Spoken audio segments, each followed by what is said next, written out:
शिव शिव नाम जपो, शिव शिव नाम जपो, शिव शिव नाम जपो, शिव शिव नाम। यह नाम सदा जो गाए, उनकी बिगड़ी बन जाए। प्यारा प्यारा नाम जपो, शिव शिव नाम, नाम बड़ा प्यारा रे। जपो शिव शिव नाम जपो, शिव शिव रे। जपो शिव शिव नाम जपो, शिव शिव नाम। धन्य सो देश जहाँ सुरसरी, धन्य नारी पतिव्रत अनुसरी। कहा वह देश धन्य है जहाँ कृष्ण कावेरी गंगा बहती है, और वह नारी धन्य है जो पतिव्रता है।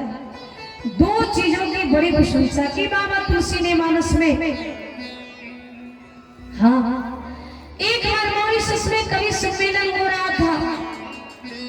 पूरे विश्व के लोग वहां उपस्थित थे। सब अपने अपने वक्तव्य को रखते चले जा रहे थे। एक विदेशी ने माइक पकड़ा और माइक पकड़ते ही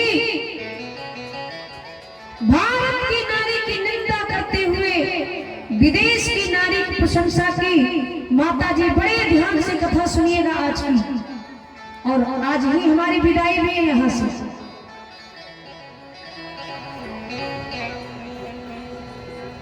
बाबा तुलसी ने कहा, उस व्यक्ति ने कहा कि भारत की नारी अनपढ़ गंवार होती है। भारत की नारी पढ़ना लिखना नहीं जानती। भारत की नारी केवल बच्चे को जन्म देना जानती है, इसके अलावा कुछ भी नहीं आता भारत की नारियों को। हमारी विदेश की स्त्री वो तो श्रीलोक चंद्रलोक तक जा सकती है। संजोग से भारत के विद्वान वहां उपस्थित थे। भारत के उस विद्वान ने माइक पकड़ा और कहा, कान खोलकर सुन ले भैया विदेशी, तूने ठीक कहा कि तुम्हारी विदेश की स्त्री श्रीलोक चंद्रलोक तक जा सकती है, पर ध्यान रहे,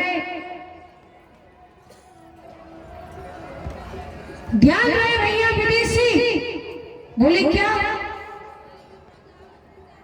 कब तुम्हारी विदेश की स्त्री श्रीलोक चंद्रलोक तक जा सकती है, मगर हमारे भारत की बेटी, हमारे भारत की नारी पढ़ना लिखना भी जानती है, गोबर पाथना भी जानती है, बच्चे को जन्म देना भी जानती है, ससुराल वालों की, सास ससुर की जली कटी बातों को बर्दाश्त करना भी जानती है, और घूंघट के अंदर सुख में भी दुख में भी जीवन व्यतीत करना भी जानती है।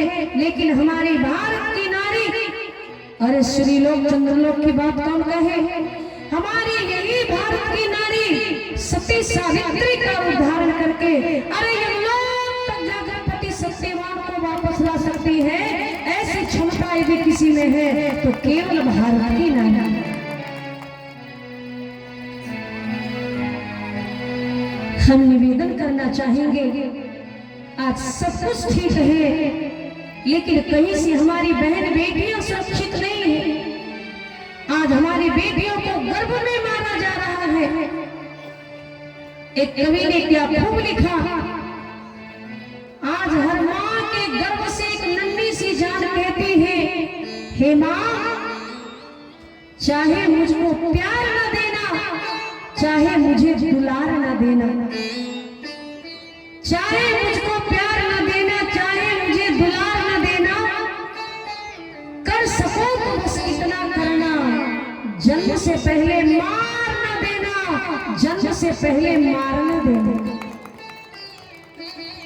आज हमारी बहनें, हमारी बेटियां दहेज के लिए जिंदा जलाई जा रही हैं। हम अपनी बेटियों को पढ़ा लिखा कर बड़ा तो करते हैं, लेकिन ससुराल में कहीं ना कहीं अरे प्रमाण है हमारी भारत की बेटी। यदि हमारे भारत की इस धरती पर सुर सम्राज्ञी लता मंगेशकर जैसी बेटी पैदा नहीं होती तो जन जन को सुर और संगीत कौन सिखाता। यदि हमारी भारत की इस धरती पर मैथिली ठाकुर हो, ऐसी कई बेटियां हैं महाराज। अरे हमारी भारत की बेटियों ने क्या नहीं किया है, इस धरती की बात तो छोड़िए, शास्त्र के अनुसार भी जब जब स्त्री की कृपा स्त्री ना हो पुरुष के जीवन में तो वो कुछ नहीं कर पाता। पुरुष के जीवन में हमेशा एक स्त्री होती है, कभी बेटी के रूप में, कभी बहन के रूप में, कभी पत्नी के रूप में, कभी मां के रूप में। सबकी अलग अलग भूमिका है पुरुषों के जीवन में। यदि सावित्री ने अपने सतीत्व के बल पर यमराज को पराजित करके सुहाग को बचाया तो अपने भक्ति के बल पर जो जगत के पिता जगदीश है उसे धरती पर माता कौशल्या अपनी भक्ति के बल पर ले आई। जगत के पिता जगदीश कभी कृष्ण बनकर, कभी राम बनकर कौशल्या के गोद में, तो कभी कृष्ण बनकर माता यशोदा के गोद में खेले। ये क्या है? का यही तो हमारी भारत की महानता है, यही तो हमारे भारत की महानता है। और इतना ही नहीं, क्या नहीं किया है स्त्रियों ने, ध्यान रहे। कौशल्या और यशोदा के रूप में भगवान को पुत्र के रूप में पाया, लेकिन भारत की स्त्री अत्रि प्रियानी जगतपवल आनी माता अनुसुईया, जिन्होंने ब्रह्मा और विष्णु महेश इन तीनों को बालक बनाकर गोद में खिलाया। ये क्या है? का यही तो भारत की नारी की प्रधानता है। बोलिए जगदम्बा महारानी की। अच्छा, कितनी माताएं जग रही है, जरा हाथ ऊपर कीजिए तो सभी लोग जय हो माता की। बोलिए श्रोता समाज की।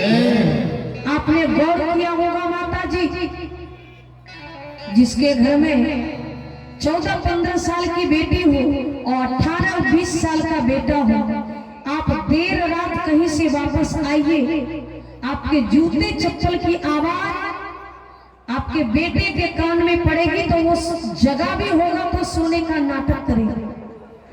और बेटी के कान में यदि आपके जूते चप्पल की आवाज चली गई, वो सो भी रही होगी तो दौड़ दरवाजा खोलेगी, गर्म पानी करेगी, चाय बनाएगी, रोटी गर्म करेगी, सब्जी गर्म करेगी। ये क्या है? का यही तो है बेटियां। बेटी साधारण नहीं है। हमारी सरकार का नारा है बेटी बचाओ बेटी पढ़ाओ, क्योंकि बेटी नहीं बचाओगे तो बहू कहां से लाओ। आज हमारी बेटियों को मां के गर्भ से लेकर ससुराल तक जलाया जा रहा है। इतना अत्याचार। आप पूछ सकते हैं कि क्या होती है बेटियां? हमारी प्यारी प्यारी बहनें और बेटियां यहाँ बैठी हैं। एक कवि ने बड़े सुंदर शब्दों में कहा मात पिता की जान बेटियां होती है, दोनों कुलों की शान बेटियां होती है। मात पिता की जान बेटियां होती है, दोनों कुलों की शान बेटियां होती है। मात पिता की जान बेटियां होती है, दोनों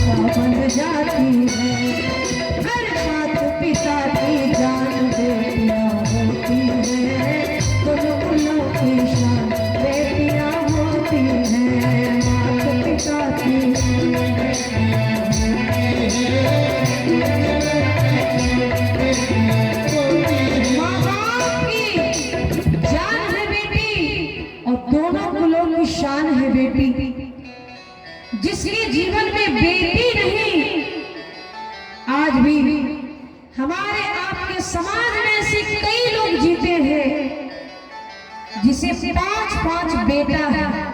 अरे समाज में बड़े गर्व से साथ वो चलते हैं, वो जानते हैं, वो कहते अरे तो हमें बिटिया नहीं है, हमें तो 5-5 बेटा है।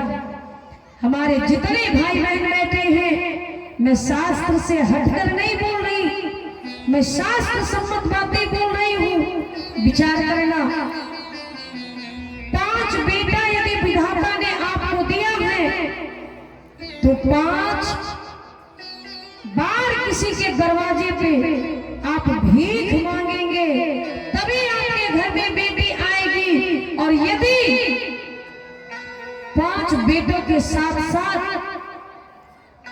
एक भी बेटी विधाता ने आपको दी है तो बड़े गर्व के साथ कन्या के पिता बनकर कन्यादान करेंगे, क्योंकि कन्या के पिता से बढ़कर धरती पे कोई दानी हो ही नहीं सकता। बेटी का बाप सबसे बड़ा दानी। हाँ, लेकिन क्या बता, आजकल जैसे ही घर में बिटिया पैदा हो जाए तो घर में मातम सा छा जाता है। खास करके दादी नानी, नाना दादा, इन सबको लगता है कि वंश का चिराग है बेटा।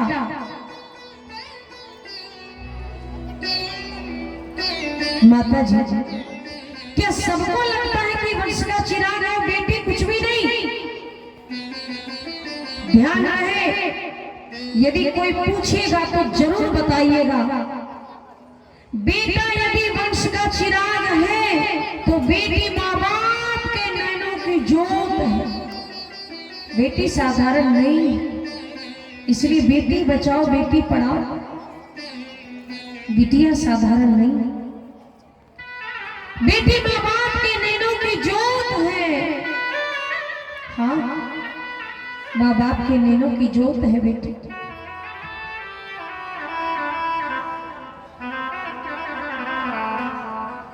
लोग कहते हैं कि